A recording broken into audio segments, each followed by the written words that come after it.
Thank you. Let's go ahead and share screen here. Welcome everyone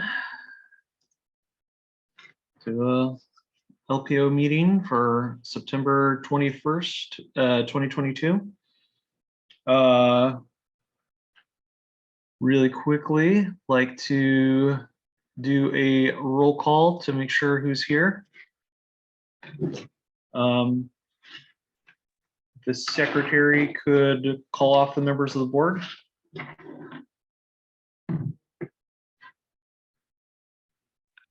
Will do.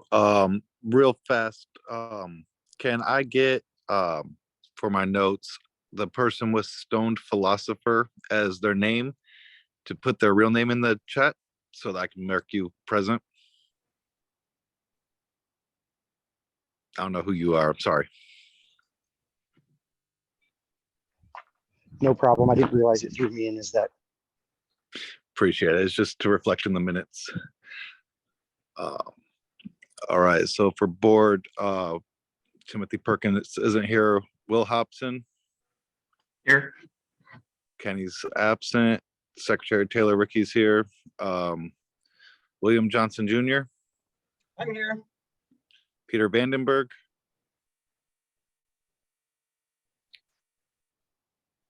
Peter is no longer a member of the board. Oh yes, I forgot. I apologize for that. It is now Pablo Serrato. Yes, and I'm present. Thank you. Tim Sipple Here. here. Thank you. Rachel Salo. Swap.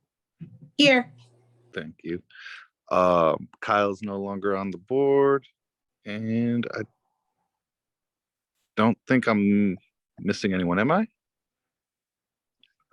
Let me pull up my note real fast. What? Oh, myself. Yeah, sorry about that. I am here. Okay. And how many members of the board are present? By my count.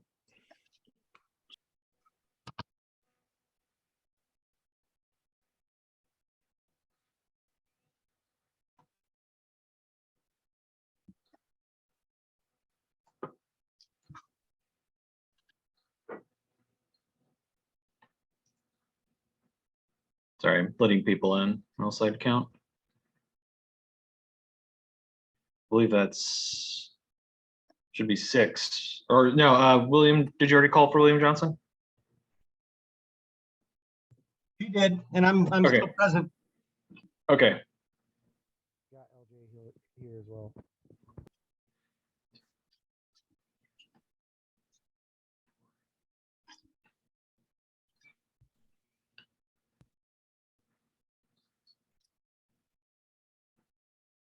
No, Kenny is the missing person. Sorry, Kenny told relayed to me that he will not be joining us. Okay, sorry, that's who I was trying to figure out who we were missing. All right, so so it sounds like we have 6 members of the board present currently. And if everyone isn't already aware, I don't believe Timothy will be joining us tonight. He is still dealing with some personal matters, but all is well for now. And I will be residing as the chair of this meeting in his stead, so as the vice chair. So firstly, I'd like to have an approval of the agenda. The agenda is there for everyone to see, hopefully on the screen share. If anybody would like to make any changes, just make a motion to change the agenda in any way you find appropriate.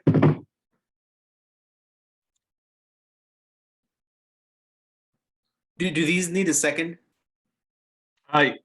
Someone needs to make a motion to approve the agenda, and then somebody will need to make a second. Oh, I mean, but to alter the agenda, there's one thing on item 5H that I would like to move to update. It says Peter Vandenberg. It should say Pablo Serrato. Oh, okay.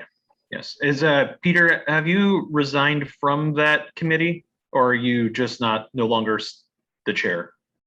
I am no longer the chair, but I'm still on the committee. Okay, and Pablo is the chair? That's I correct, assume, Mr. at this Chair. point. All right. Okay. Pablo. I know that I'm just stating it, so it's for the record and everyone else knows. So, all right, and I will make a change. I'll write down to make a change on the LPO committee list that Pablo is chair.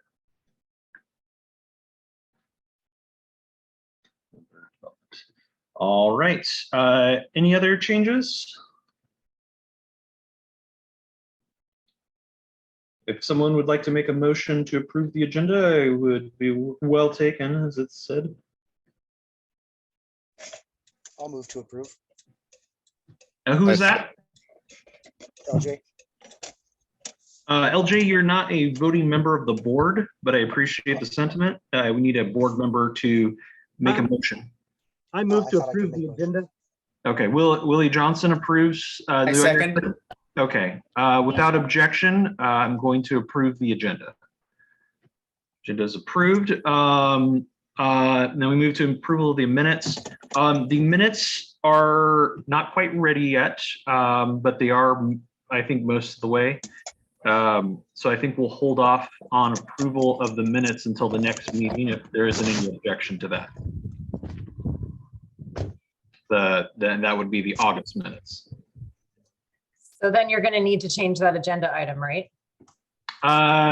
We will, I will make a note that we will be putting it, later. Yes, so I will, I don't think I need to change the agenda per se if the motion just doesn't get passed. I'm updating people about what's happening, and we will have I'll make a note. Or we can change we can motion to change the agenda to write delayed till next meeting if there's no objection to that. All right, hearing none, I will make a note to change the agenda. And just so everyone is aware, technically the Libertarian Party of Oregon does not operate officially on Robert's Rules of Order. We try to use it as a framework for our meetings. So if somebody has like a technicality about Roberts, we're saying like, oh, you can't technically do that. We do have a lot of leeway in the administration of our meetings. So obviously we can't violate our bylaws or our any other in place party rules, but our meetings are a little bit more freeform. So. Okay. Real fast, Will, Sure. if I can jump in, can Mary, Nick, and I think that's it. Put your last names in the chat or spell them out for me so I can add them to Yes. the list. Thank you.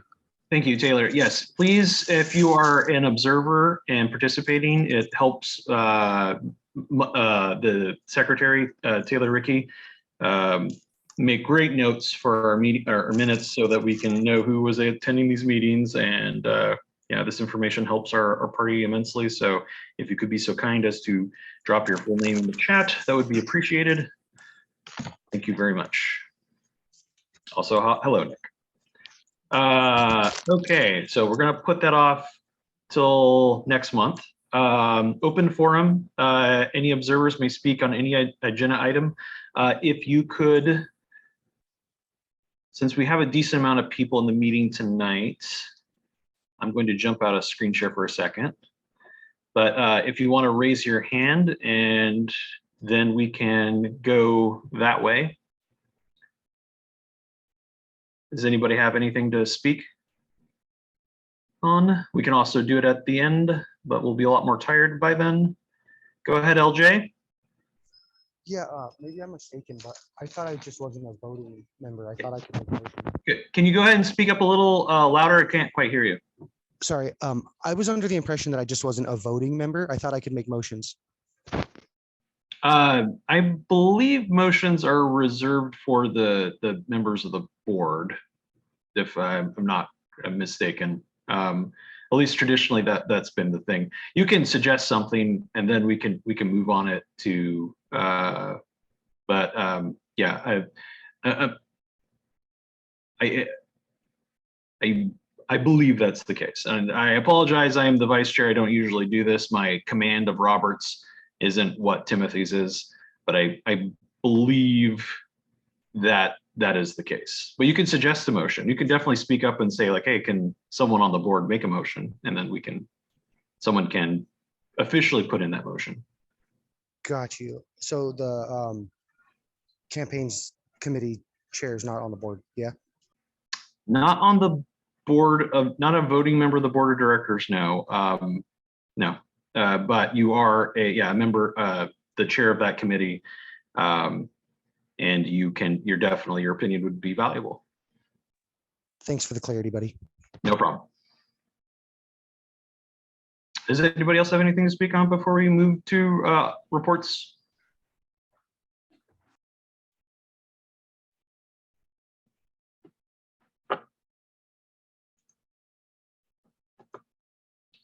Alrighty. I'm going to go back then to screen. All right, we're going to move on to reports of officers. Obviously, Timothy Perkins is not present tonight. He may stop in at some point to briefly observe, but I don't think he's really has too much to report on as far as the party is concerned at this moment. So that being said, we'll move on to the vice chair's report, my report. We are doing lots of events, and we're going to be having a launch of the affiliate strategy session this Saturday at 6 p.m. If you go to lporegon.org and you go to our events calendar, you can find information for attending that event or how to attend it. We are going to be talking a lot on Saturday about how we want to go about giving people their first volunteer tasks, and people that maybe have never done political volunteering before. This will be a great point to jump on to, get your feet wet, do something very easy, and get kind of in, get your information in, work with others, to basically take, your first baby step into political activism. And we are going to be talking about that and how to form county teams ahead of the 2024 cycle. And that should be lots of fun. And I hope that people can attend. Yes, and later on, when we get to Katie's affiliate report, I think we're going to be talking about some other things as well. She has a great report for you. I don't want to steal all her thunder. So other vice chair things, we are dealing with the loss and the changing up of a lot of directors on Libertarian Party of Oregon's board.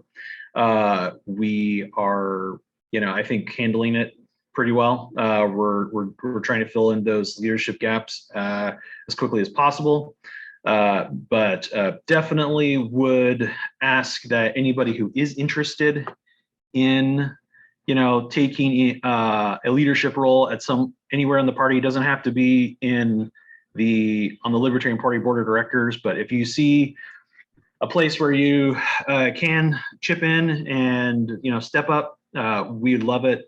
We're definitely pulling from a lot of our more active members in our leadership pool to fill the public policy board later this evening. And if you are at all able to do something, I highly encourage you to give it a shot. Worst thing happens is you'll make some mistakes and you learn along the way.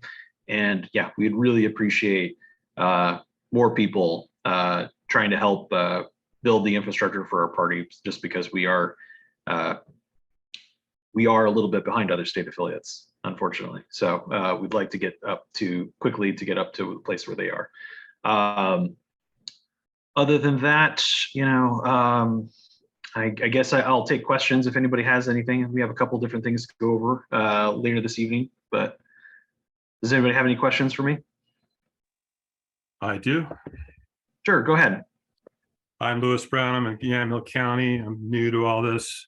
And just apropos your last statements about getting further involved, when and with whom should those conversations be had?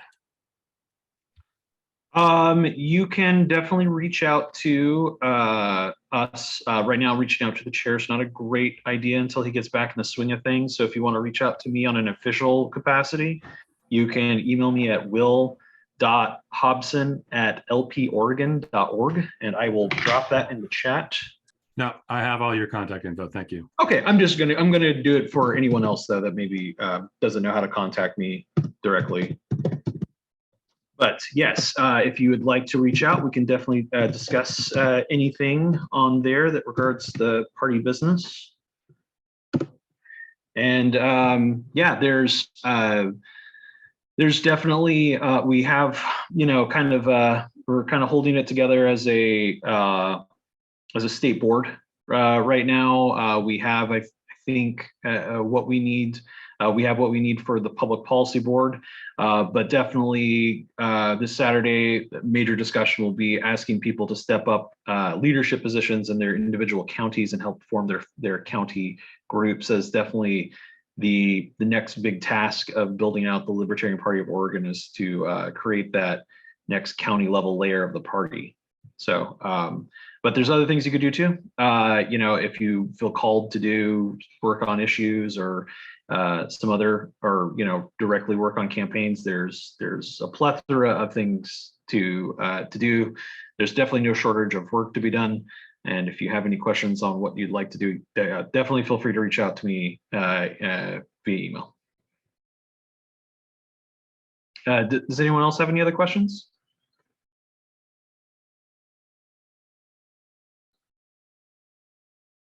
All right, I'd go next to the treasurer's report, but Kenny is not able to join us tonight. So we're going to move on to the report of the secretary. Taylor, Ricky, go ahead. Okay, so this last month I finished submitting SEL 110s for 11 Libertarian candidates that will appear on the ballots across the state. Let's see, I met with Libertarian nominee Fusion candidate Raquel Moore Green, talked to her about Defend the Guard and other legislation that we could probably work on together as a Republican/Libertarian. Met with Dan Farrington, the Republican nominee that I'm running against for District 20. Been a pretty busy month on that end. As far as that goes, other than that, just trying to get caught up on some minutes. I'm on vacation right now, so that is why they were late. So yeah, any questions? Where are you vacationing?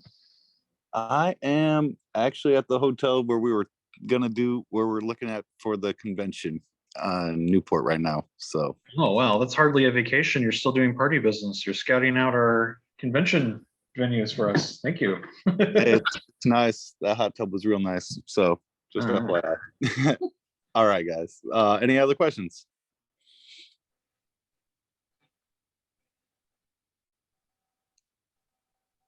All right. Thank you. Well, thank you. Thank you for doing all that work. That's great. Oh, sorry, let me make sure I'm letting people into the meeting. There we go. Okay. All right, moving on. We have campaigns committee chairs. Go ahead, LJ, if you could.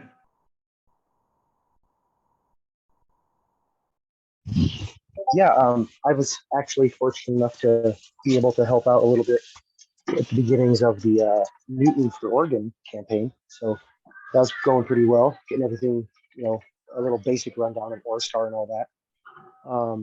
And past that, they've taken off like a rocket. So they haven't needed much of my help, which seems to be a good sign in my estimation. It means they've got things in order and know what they're doing. So that's about all I got at this point. Okay. Does anyone have any questions for LJ?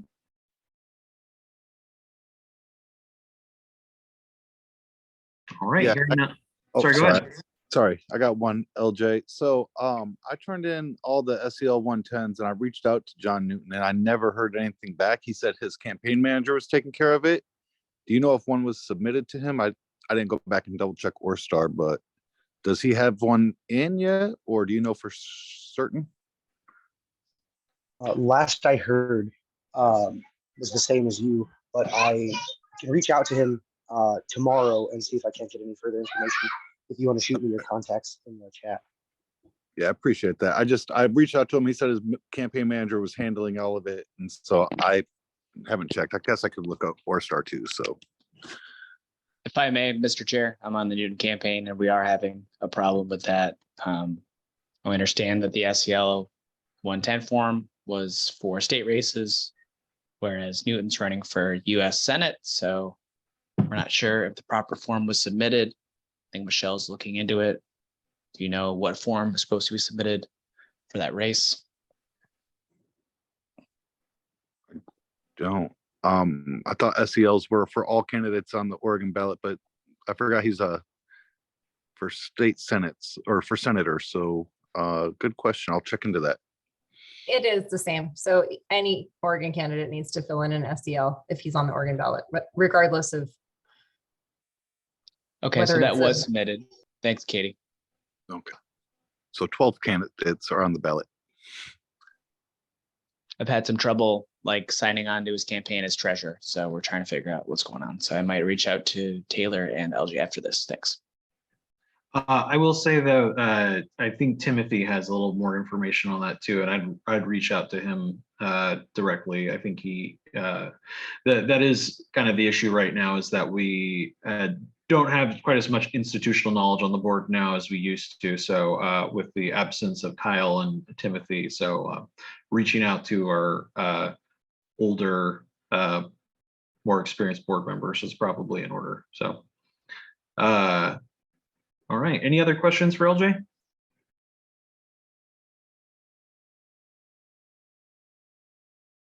All right. Moving on, fundraising. Willie Johnson, go ahead. Hi, yeah, we are still stuck on this address to get this storefront on the website up and running.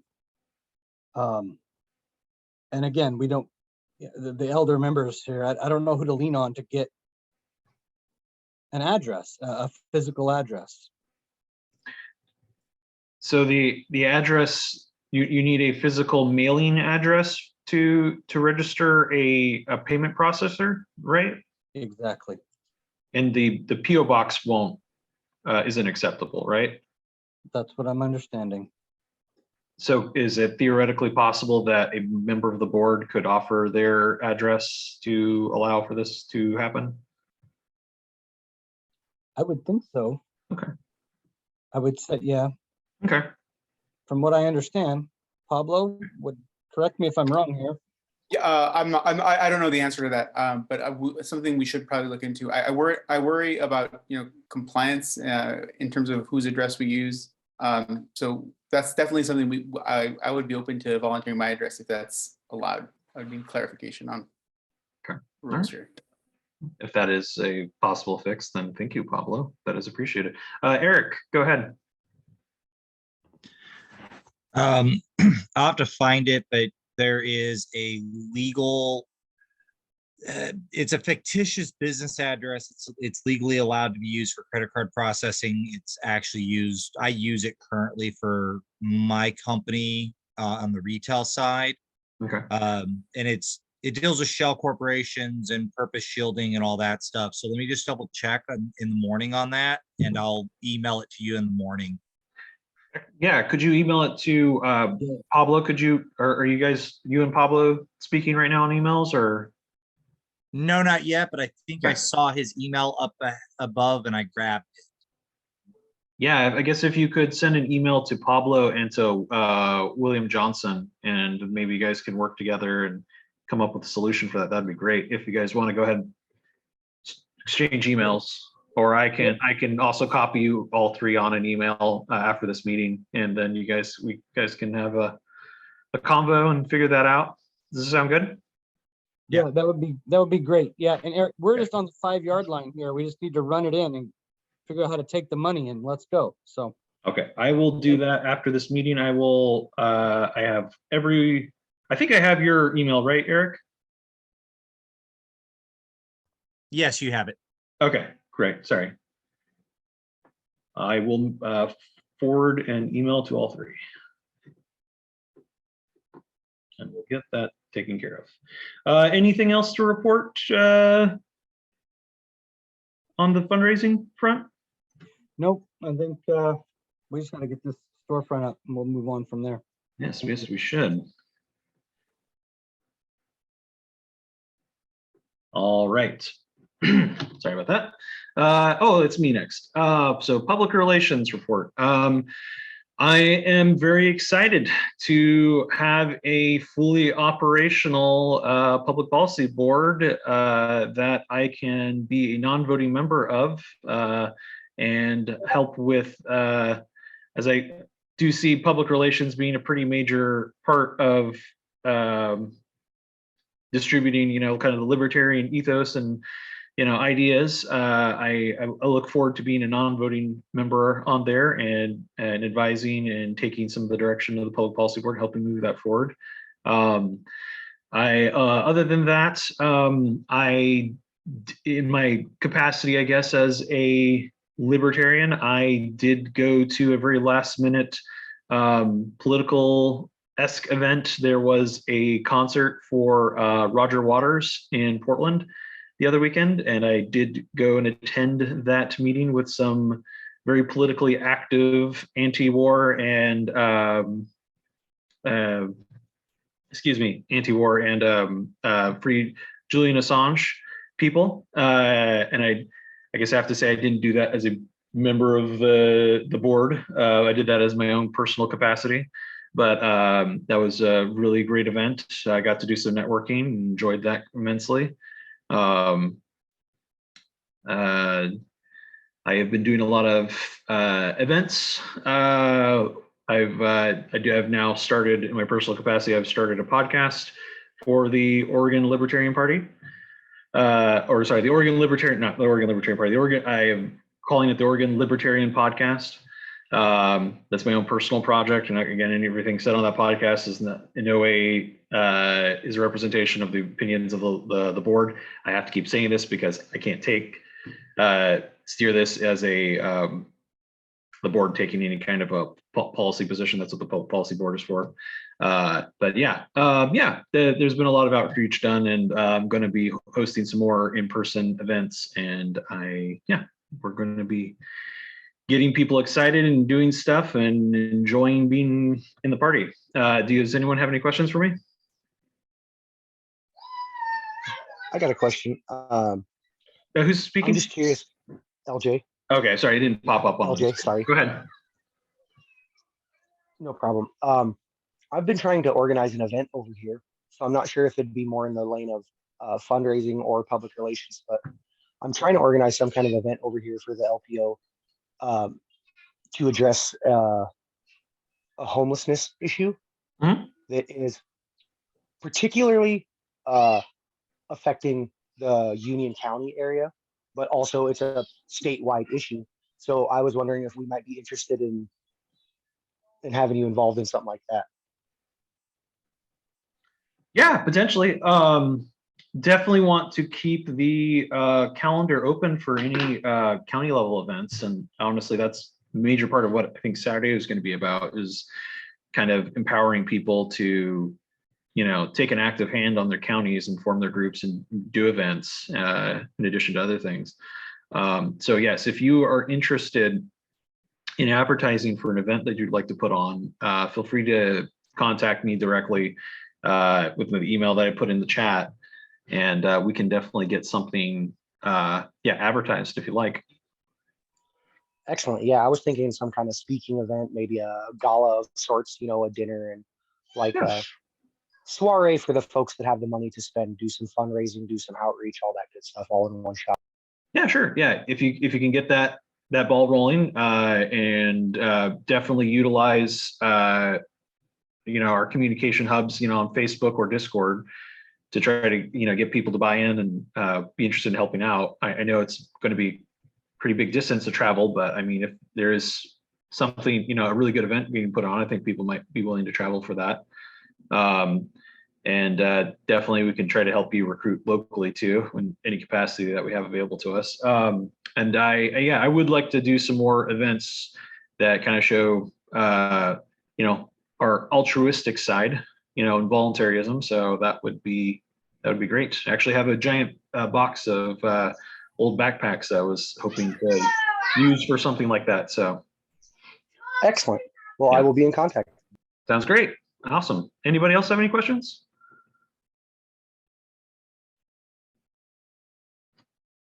Alrighty, then we're going to move on to, unfortunately, the data. Let me see if there's anybody. One second. I'm going to stop sharing for just a second while I see who is on the data committee. Unfortunately, when Kyle left, he was the chair. Yeah, Will, I volunteered as the sole older volunteer on the data committee at present. Okay. And I'm in the moment of being in the process of becoming onboarded to how to interface with the Secretary of State to get voter files and get that set up. So there is the report for the data committee. Okay. No problem. The minutes are correct. Excellent. And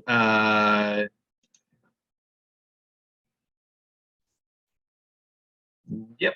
And yeah, that was all right. Sorry, let me catch up here, guys. Not as practiced as Timothy and all this. Let's go to ah.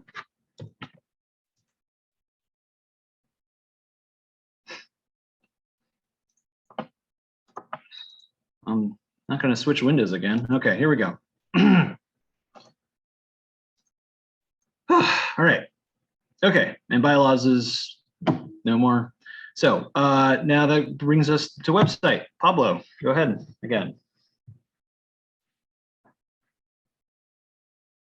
And you are muted.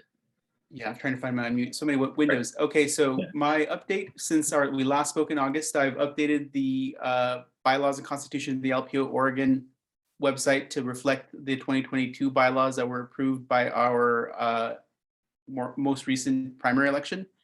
I've also updated the news page to reflect the member development committee's call for public policy board applications at LP Oregon /news.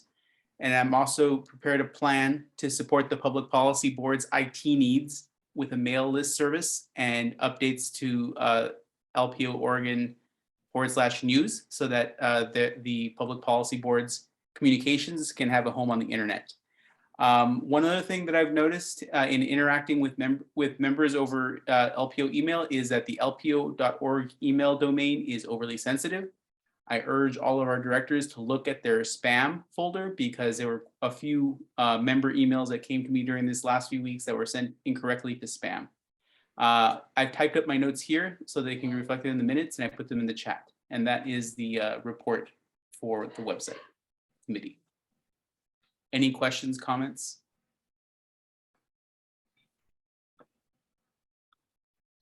Thank you. That's a lot of stuff, so we appreciate it.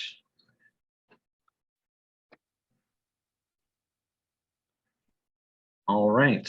Well, thank you, Pablo, for all that hard work. We'll move on to affiliate committee. Katie, go ahead. So recently I realized that I have too much to do for one person with affiliate directing.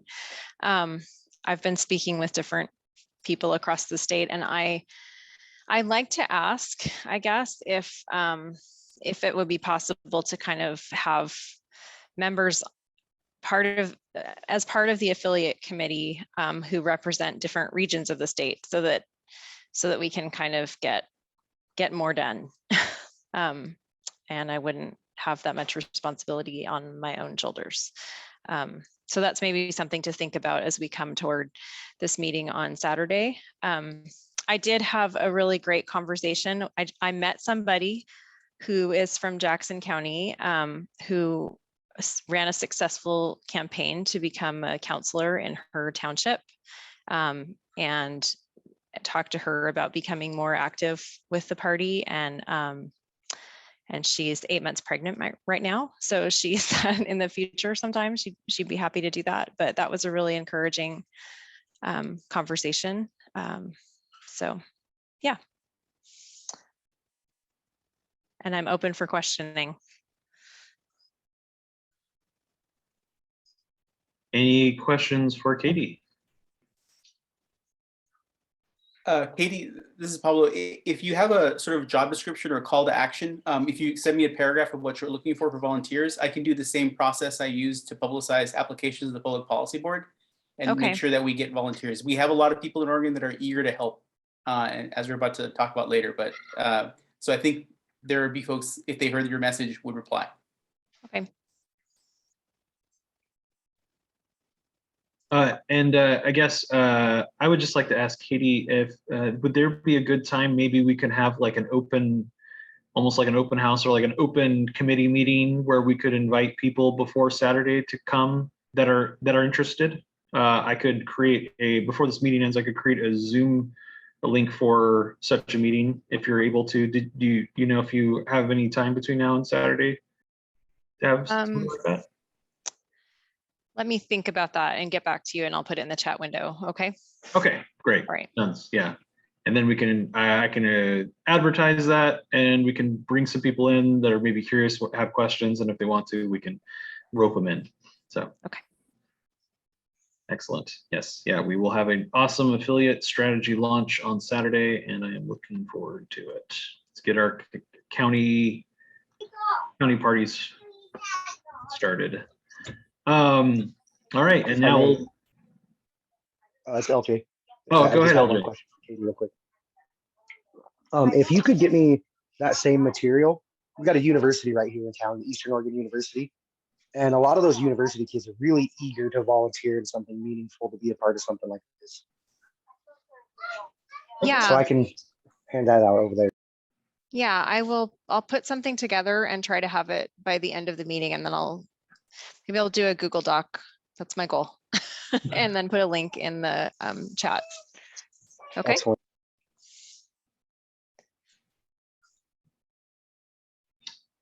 All righty.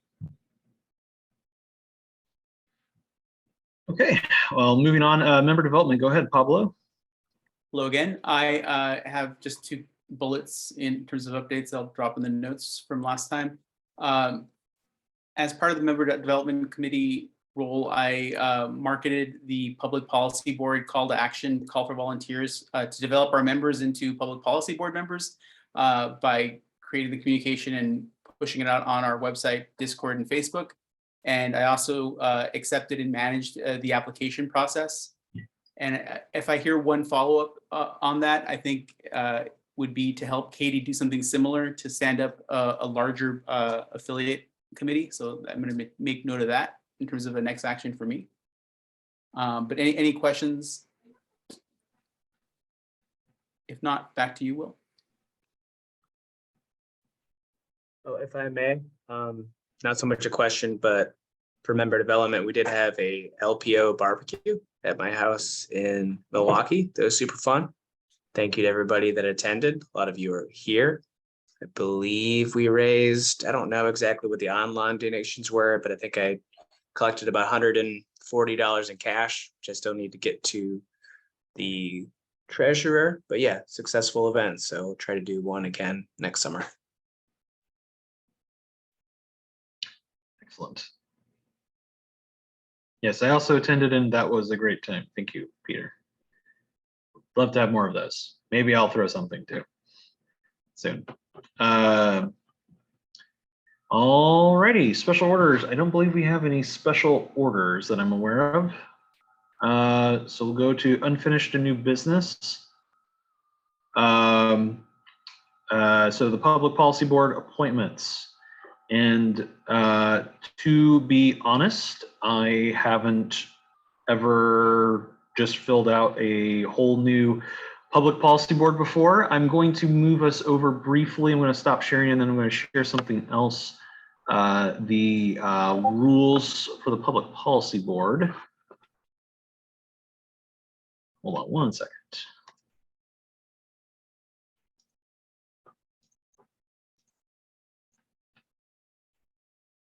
It's not a very big section of our article, what was it?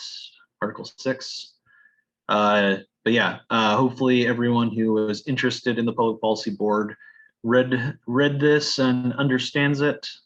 The responsibilities and tasks and privileges afforded to people on the Public Policy Board. We did get quite a few people that applied. Not everyone is going to be able to be on it that wanted to be. And now we have the difficult task of voting for those people.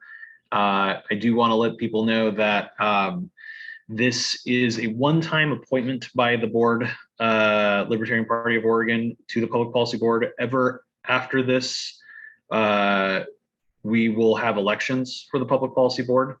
And that will go out to the members. So if anyone feels that, you know, they were slighted or weren't allowed to be on the Public Policy Board and they wanted to be, know that this is going, in a few months, you're going to have another shot at this during elections. And this will probably be a great way for people to get their first crack at running for an elected office inside the party. Prior to the next year's convention. So, you know, if you do get onto the Public Policy Board too, know that you're going to have to run for it if you want to maintain your position next year. So hopefully, you know, no one's feelings are too hurt. This is just going to have to be how we fill out the Public Policy Board this one time, and then ever after it will be I guess a statewide elected position. So with that being said, Pablo, did you have something? I would like to make a motion, Sure. if that's in order. Yeah, absolutely. Yeah, I would like to make a motion for the board to appoint 11 members of the Libertarian Party of Oregon to the Libertarian Party of Oregon Public Policy Board. I'm going to go ahead and give you permission really quick to share. Or would you like me to? Yeah, you can share. Okay. I will move us over but- to share. Just in terms of process, we have evaluated the applications, and we have a recommendation of the 11 members. We would, as we understand it, we make a motion to fill the 11 board, and then we have 11 amendments to add each name to the board in terms of process. Does that sound copacetic to you, Will? This is what I was advised by Timothy. Yeah, I'm sorry. All my preparation for this meeting was very centered on other things. So, like, yes, if you could go ahead and help me kind of lead through the process a little bit on this, but I will facilitate as a chair through this. Yeah. So I made a motion to fill the 11 members. I need a second, and then That's in correct. terms of amendments, someone, we will offer each amendment and the ability to vote that name up or down. I second Pablo's motion for 11 members to the Public Policy Board. All right. And I guess we'll go ahead and have a vote. If when Taylor's ready, go ahead and do a roll call vote.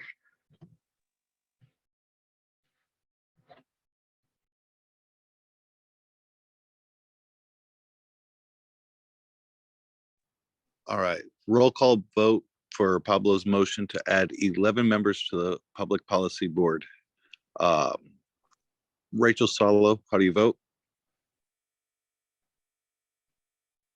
I'm sorry, I'm going to make hold on. I'm going to make a quick clarification. I'm going to read out the names really quickly, or actually ask Pablo to read out the names that he wants to make an addendum to your motion. If you could read out the names of the people who are voting, and then we can, the person can renew their second, and we can then vote on this. Okay, the names of the recommended 11 members of the LPO are Aidan Parker, Brendan Pilavar, Christopher Risto Rushford, Catherine Katie Brumbelow, Marion Skinner, Matt Rowe, Maury Strauss, Peter Vandenberg, Sonia Stahl Feintek, Thomas J. Busey, and Travis West. All right, thank you. And whoever made the second, would you like to reaffirm your second? Yes, I reaffirm my second. I'm trying to catch up with all that real fast, so hold on. Sure. In my notes, those 11 names real fast. Hold on, give me a minute. But yes, I continue my second. Okay. All right. We'll let Taylor catch up, and then we'll take the roll call vote. I have a question. Sure. I'm sorry, but I've not been keeping up lately. Is there any information about these people or how they were nominated? I can speak to that. We had a call on August the 29th for applications to the Libertarian Party of Oregon Public Policy Board, as was in order to comply with our bylaws that we recently amended. And the folks had 2 weeks to return a short, brief application questionnaire. Those responses were then delivered to the board this past weekend, and they were compiled into a 30-page document that I sent to the board to review before this meeting. And in discussion with Will, our acting chair, I came up with these nominations, and I had hoped that we could either take these recommendations at value or discuss them further based on the merits of their application.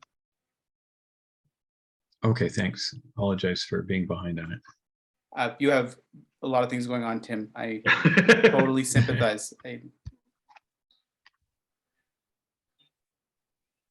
Yeah, I want to read up about how the trial went too. So I've got something to catch up on what you're doing too. So Okay. I got home from it just before this meeting started. Yeah. It's over now. All right. I'm But for roll call vote whenever you guys are ready. yes, go ahead, Taylor. All right, then. So for Pablo's motion to nominate the 11 members to the board as Aidan Parker, Brendan Tolliver, Christopher Risto Rushford, Catherine Katie Brumbelow, Marion Skinner, Matt Rowe, Maury Strauss, Peter Vandenberg, Sonia Stahl Feintek, Thomas J. Busey, and Travis West. Rachel Asalo, how do you vote? Aye. Aye. Pablo Serrato, how do you vote? Aye. William Johnson Jr., Aye. Tim Sipple, I'll abstain. abstain. Taylor Rickey votes aye. Will Hobson, Aye. aye. The ayes have it. The motion passes. All right, congratulations to the newly elected members of the Public Policy Board. Just so you know that you've got several months to make a name for yourself, and then you're up for re-election next spring. So good luck, and yeah, should be a good time. I do also want to recommend, if it is the will of the members of the Public Policy Board that are currently here, if you can stay on after the end of this board meeting, and we can have a short meeting, the first meeting of the Public Policy Board, and you can nominate a chair who can then who then has the power to call for further meetings. Otherwise, it gets a little bit fuzzy about how we do that after the fact, and the Public Policy Board has that has the duty to elect their own chair from their members. So are there any members of the Public Policy Board that were just elected that object to that?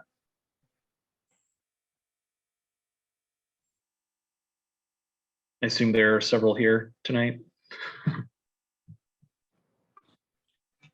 Yes, and that the other, besides electing a chair and a secretary, definitely will be a good time to swap information and contact information. We'll try to facilitate that as quickly as possible.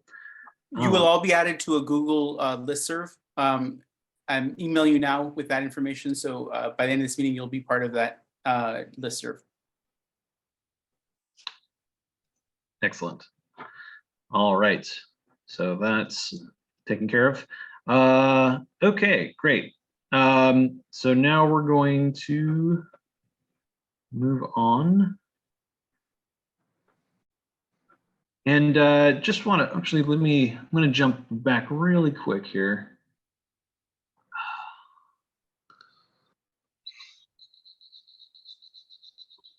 Sorry, kitchen up. Okay. The next item is going to be the code of conduct for the Libertarian Party of Oregon's Facebook group and the LPO Discord. I believe this is Peter Vandenberg's project. Peter, are you able to speak on this? Yes, I am. Okay.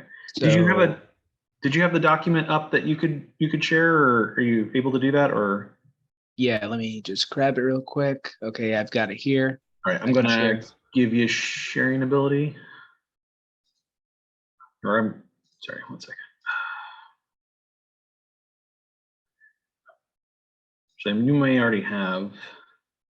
I'll just make you co-host and that'll give you the ability to do that. Okay, yeah, you should have ability to share now. Thank you, Mr. Chair. So things in the LPO Facebook group and Discord have gotten a little tense lately, as is to be expected. We are all libertarians after all. As we get into 2024 season coming up soon, nearing a presidential election year, things will probably get more tense.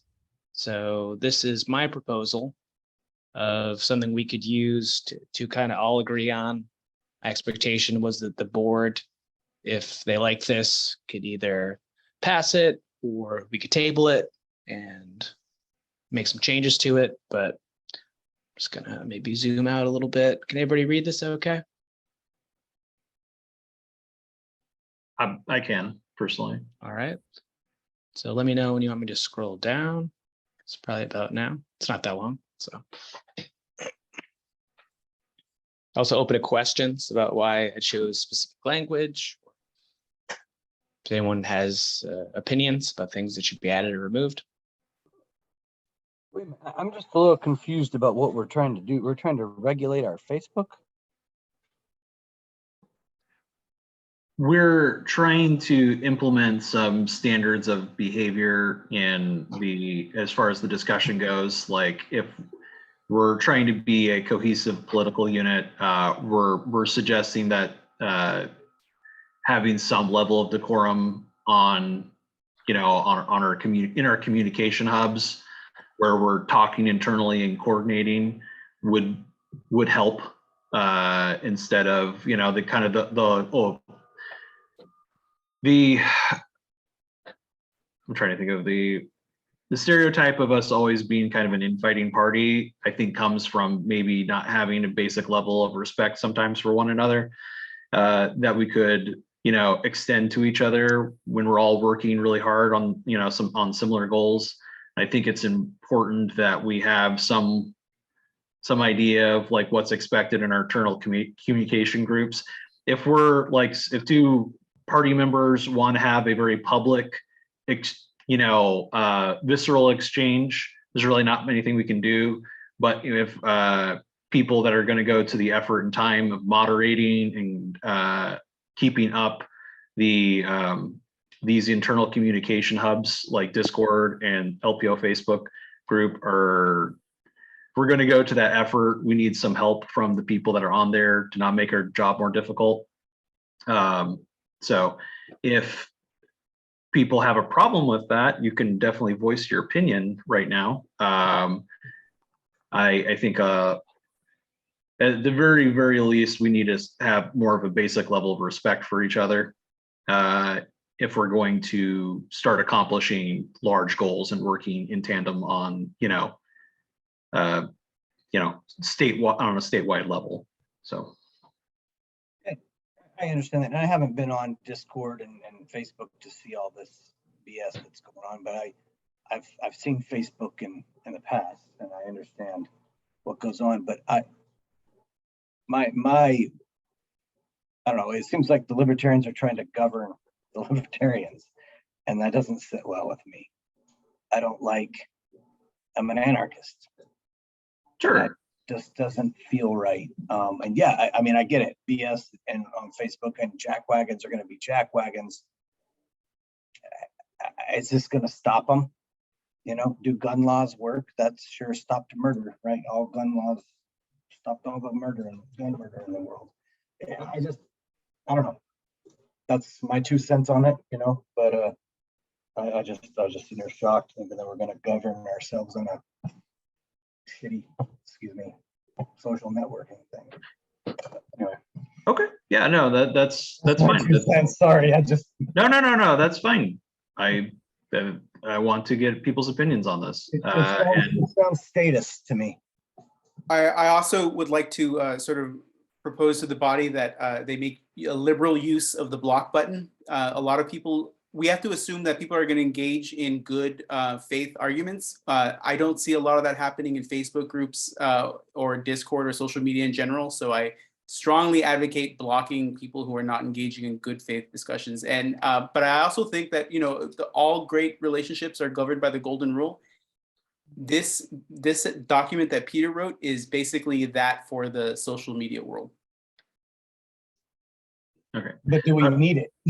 Do we need a layer, you know? Block them and have the golden rule. I don't know. So just if I could say one thing, Willie, I did borrow a lot of this language from the code of conduct in the Libertarian Party Mises Caucus Facebook group. So they're about as based and anarchist as anybody else. And I think the reasoning behind this is if we just allow anything, like for people just to hurl like slanderous insults at people and make personal attacks, it's going to discourage people from wanting to be part of the party. And that's what we're trying to avoid. Right. And also in that group, you have to, every post gets approved, right? Are we going to run down in the LP Mises Caucus group? I have to get approved to post in there, right? Oh yeah, that is possibly true, but it is not true that we have this approval process in the Libertarian Party of Oregon. Right, we don't. That's what I'm saying. I'm going to let LJ talk just because he's had his hand up and been very patient. Really quick. Go ahead, LJ. Yeah, I just wanted to point out that for the sake of intellectual consistency, I think that our guidelines in terms of speech within the different social media platforms shouldn't extend any farther than the Constitution. We've built a pretty damn good country on the back of that principle. I think it will work just fine for the Libertarian Party. Sure.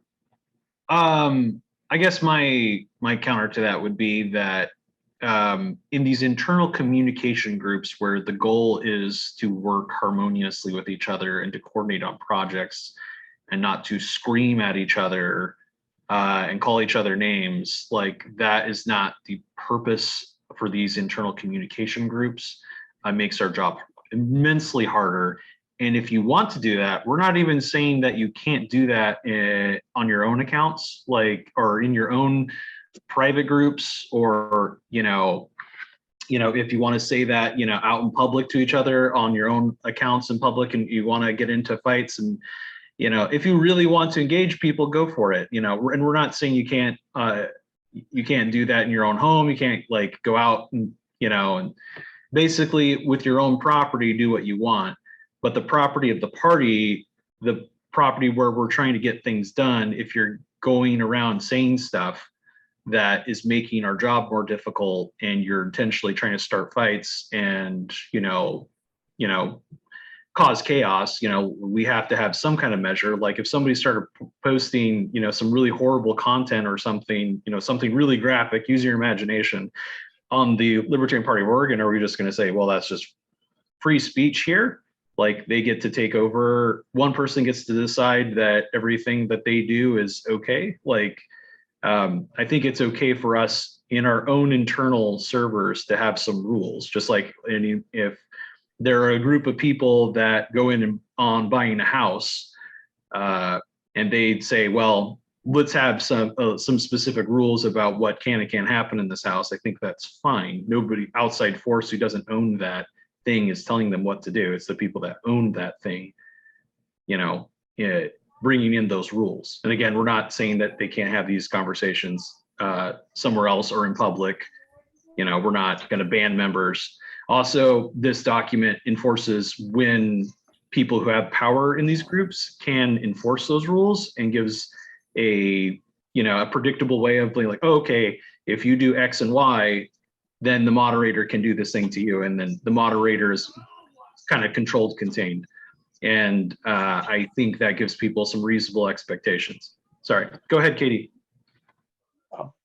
If I could finish my thought real quick in response. Oh yeah, sure, go ahead. I was just going to say, I kind of feel like that would be the purpose served by liberal use of the block button. Mostly because if somebody got too out of pocket, they would find themselves blocked by anybody and everybody that matters. I would even go so far as to say that a publicly available list of people who are acting like, pardon my French, asshats, I think public shaming might be a better use of ability rather than it's toes an uncomfortable line, I think is the point I'm trying to make. That's actually a good idea. Marianne says, like, we should let the public policy decide if somebody has acted egregiously. That's an interesting point. Go ahead, Katie. I wanted to comment on whether or not, on what this is used for. Like, what is the Facebook group? I'm assuming this is the Facebook group, the rather large group page that we're talking about. Is that correct? No, Or- this is also for the Discord group. We've had problems on both. Okay, so I guess the party had 3 pages. They have a Libertarian page that's just like the face of the Libertarian Party. There's a Facebook page, and they have a members only page, which is for actual Libertarians that are registered as Libertarians in Oregon. And then Timothy started that page to kind of be able to do business, not, just kind of talk about matters that affect the party. And then the group page, the purview of the point of that page was just to have kind of open discussion with anybody about libertarian issues or just whatever in the whole state. And so I'm just wondering if we start banning, or if we start really censoring speech on that page, it does seem odd to me to call ourselves libertarians. I mean, if what you're saying, if you believe that it draws negative attention to the Libertarian Party, well, that's going to happen. Negative libertarians are going to draw negative attention to the Libertarian Party, really loud ones. And I don't think you're ever going to necessarily get rid of that. That's just my opinion. To be fair, we're not censoring speech according to this. We're censoring highlighted things like ad hominem attacks, insults to people, and repeated ones. This isn't just like a one offense type thing. But. If I might, for just a second, in response to Peter, that raises the issue, though, of subjective interpretations of offense. Some person might think stupid is over the line offensive, where someone else might think that flat out derogatory statements aren't even slightly offensive. And that's kind of what creates a gray area, I think, is where the discomfort is coming from. I won't respond because I think more people want to talk. But. If you have raised your hand and you're done, if you could lower it, that would be great, so we can know who still wants to talk. I think it's either Pablo or Rachel now.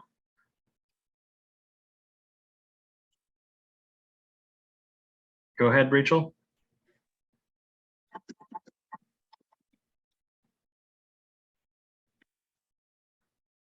Rachel, if you're talking, we can't hear you.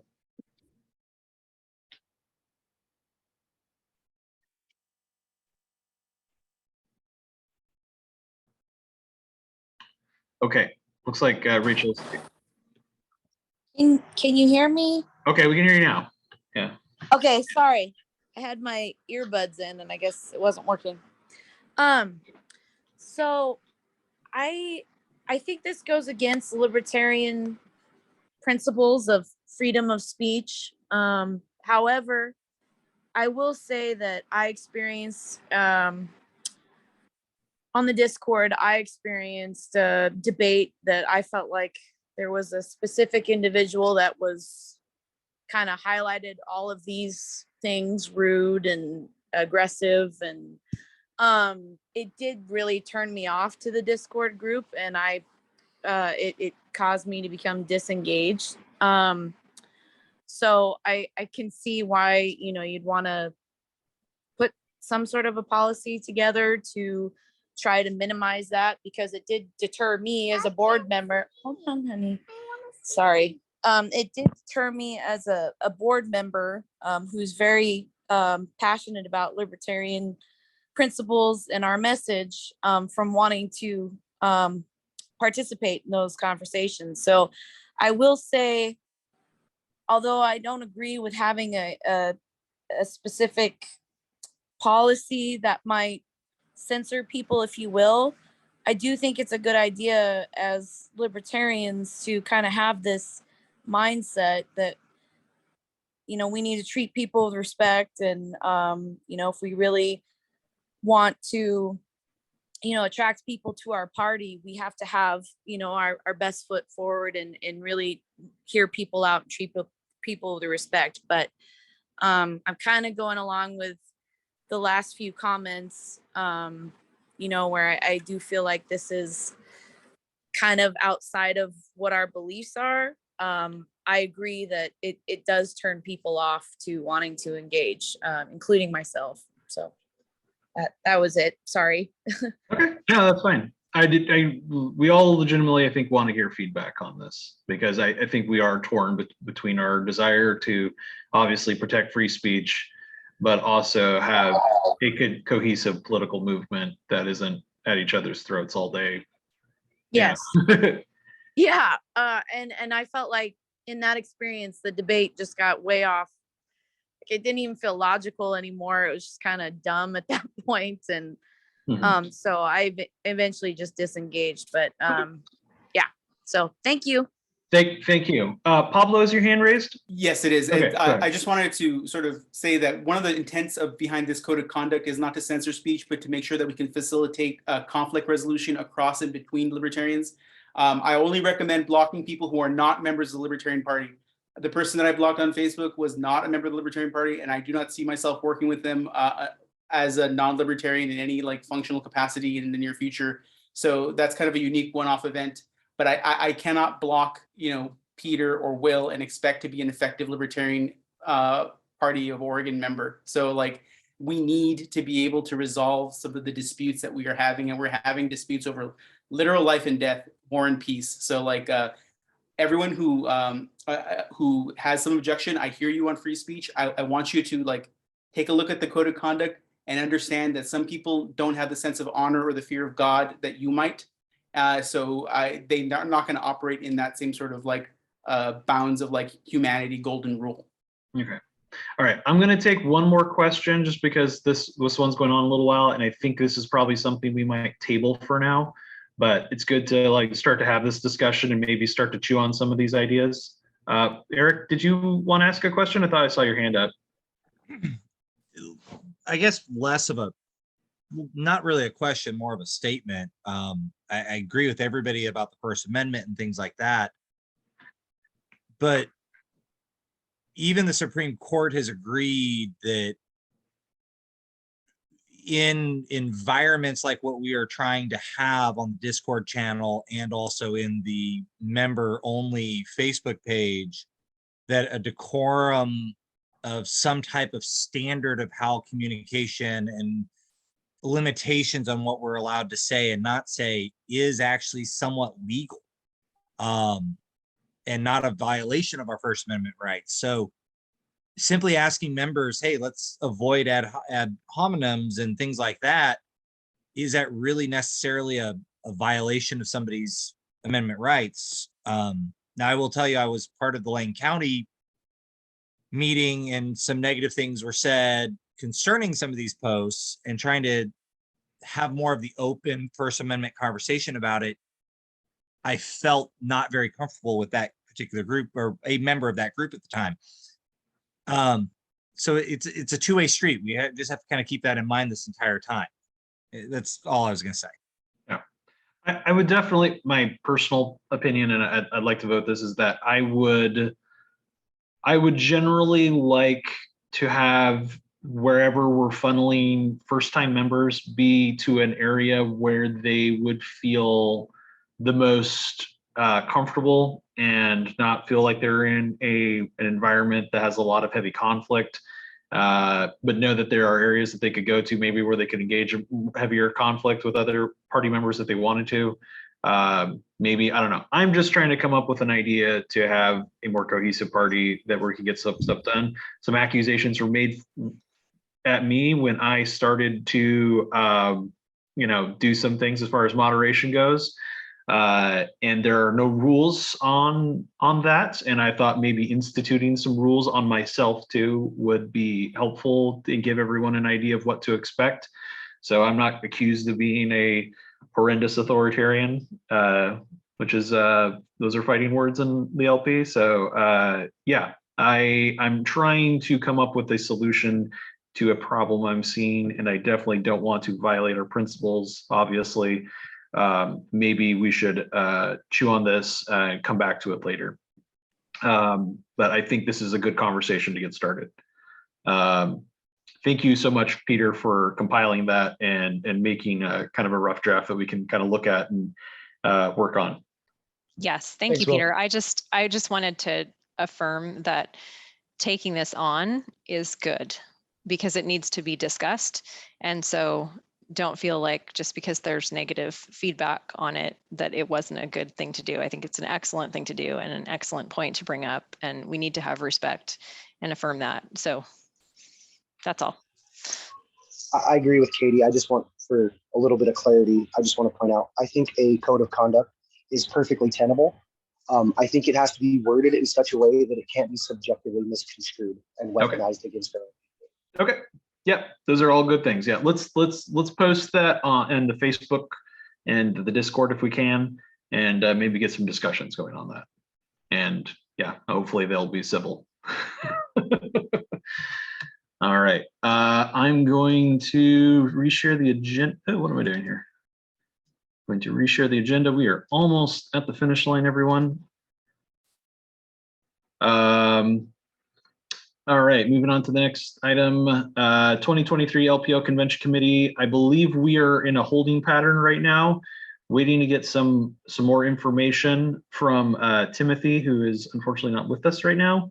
I believe he had some ideas on an alternate venue that we could consider that might be a significant price savings for us, as we are not swimming in cash.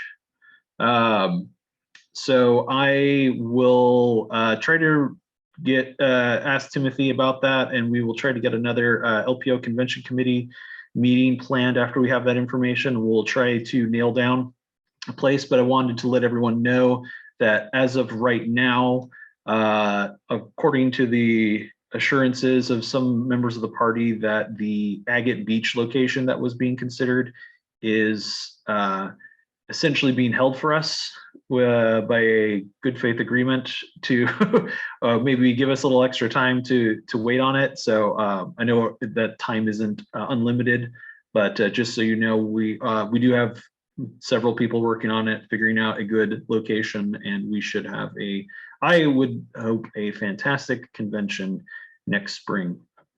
So, and if you have any questions, please email me, will.hobson@lporegon.org, or message me on the Discord.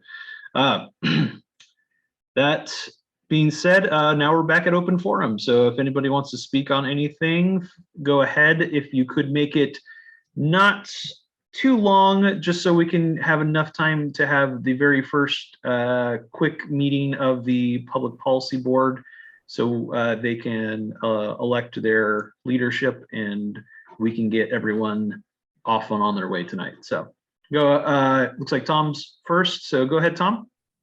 Thank you, Will. So Tom Bussey here. Thank you, I guess, for the election for the Public Policy Board. I was asked, so I really appreciate being asked to do that. I'm honored. I wanted to remind the party that the legislature is in session as of today and will go out of session on Friday. The most important thing that they're doing right now is that they are confirming nominees for various public bodies, and these specifically focus on professional and occupational licensing. And the hearing is being held by the Rules Committee, and there's an opportunity to provide public comment and public feedback. And that opportunity closes at 2:30 p.m. tomorrow. One of the places that I was looking at was the Oregon Medical Licensing Board, which has been very tyrannical in terms of oppressing doctors who have resisted COVID vaccines and COVID restrictions. But there's about 80 different people to various different occupational licensing boards. One particular appointment that I was concerned about was the Oregon Republican, House Republican Caucus had nominated Richard Burke for the Oregon Ethics Commission. I'm not completely familiar with the history of that, but I wanted to make the Libertarian Party of Oregon board aware of that. Thank you. All right, thank you, Tom. Does anybody else have anything they'd like to speak on? Tim would like to speak on something, right, Tim? What do you want me to speak on? What have you been Just doing tell the me. last couple days? Oh, last 2 days I was in court being sued by the county and the Secretary of State. The hearing concluded this afternoon, and there's no ruling by the judge yet. It looks like it's going to be a couple of weeks before she rules. Not sure how it went. I mean, it was really great to get discussion on a public forum, like, you know, under actual testimony, talking about election irregularities, getting it on the record. The prosecution worked very hard to keep some testimony off. I was going to list stuff that people have been investigating, finding, like people voting from addresses that aren't actually an address, or dead people voting. We found a variety of things, and I thought I was going to be able to report on it, and they said, no, that's all hearsay. I wasn't directly involved. It was other people in the group. So that didn't happen. There's a guy, if anyone else is into election integrity, the guy named Dr. Frank, who goes around the country talking to Secretary of States and county officials and sheriffs and all, trying to, and election integrity groups, trying to educate people and show what the risks are. So he was going to be one of our key witnesses, and at the very end, they knocked him out, saying what he was going to testify about wasn't related closely enough to the case. Because this is all about a public records request that I made, that the elections office denied, district attorney reversed, and then they took it to court to try and reverse the district attorney. So that, I guess that's kind of a short answer. It was fun, great being around all the cool kids in election integrity. But I don't know the final answer yet. Thanks, Tim. Right. Yeah, that's some super interesting thing. One little quick note for everyone: isn't the of basically putting in the votes of the dead, wasn't that called ghost voting? Hasn't that been like a long-standing like historical term for that? I feel like it's called ghost voting. Yeah, I think there's another word. Sometimes ghost voting is used to refer to voters who don't exist now and didn't exist in the past. Okay. Sometimes it refers to people who did vote and now they're dead and they're still voting. Right. Okay. Interesting. Oh, I'm sorry. So the other term is phantom voting. So yeah, ghost voting, I guess, is dead people. Phantom voting is people that never existed. Ah, all right. All kinds of ways to cheat. Indeed. Yes. Well, I always like the exposure of government corruption. So Yeah, they really didn't want to listen. They tried to just shut it down and insist that the election system is perfectly fine. But at least it got some more visibility. awesome. Anybody else want to say anything? Open forum. I guess just one encouragement to people as we get closer to the election, like our state election, and you want to know how to volunteer, it's always good to find a candidate that you believe in your local area and ask what you can do to help. I think that's a great way to participate, even when you're still wondering what you can do to help the Libertarian Party. That is often a good way to help the Libertarian Party.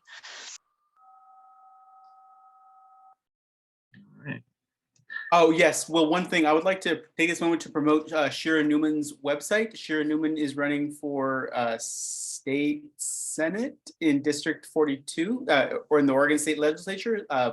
Her website is something we made over the weekend together. I made it for her. If there's a campaign out there that needs a website, please let me know. I can help get you set up. And something easy that those of you on Facebook can do is go and like her page on Facebook, which you can get to from shiranewman.org. Nice. Awesome. Great. Yeah, right at the end, again, I just want to really quickly remind people that are on the public policy board to hang out before we leave here. And so we can have a quick election for chair and for secretary. And then maybe it sounds like Pablo's got everyone's contacts and he should be sharing with you all. So maybe we don't have to do that, but we do want to make sure that you guys have a chair, because the chair has the power to call for meetings, and then we can get the ball rolling on that. So, okay, I guess no one else is chirping up. So the next meeting will be held by standard practice on October 12th, Wednesday, 2022 at 8:30 p.m. Via Zoom. Might be me hosting it again, might be Timothy. We will find out.